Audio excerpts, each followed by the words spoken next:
সাথে থাকবেন দর্শক। এই যে সামনে গ্যান্ডারি মেশিনটা দেখতেছেন না, এই মেশিনের ভিতরে দিলে গ্যান্ডারি সিপ দিলে কিন্তু রস পড়ে না,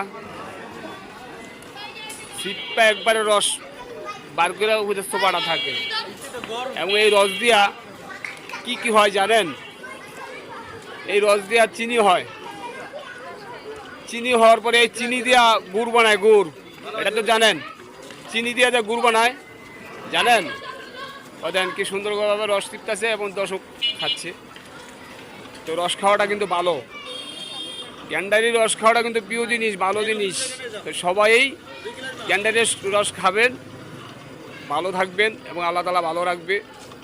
রস খাওয়াটা ভালো। এই যে আমার ছেলে রস খাইতেছে। বাবা তুমি কি রস খাচ্ছ? ভালো লাগতেছে? হ্যাঁ, মাশাআল্লাহ মাশাআল্লাহ। সবাই ভালো থাকেন, দুধ জয় পাইবেন। লাইভ কমেন্ট শেয়ার করবেন, ভালো দ্রুত শেয়ার করবেন বেশি বেশি, যাতে সকলে দেখতে পায়।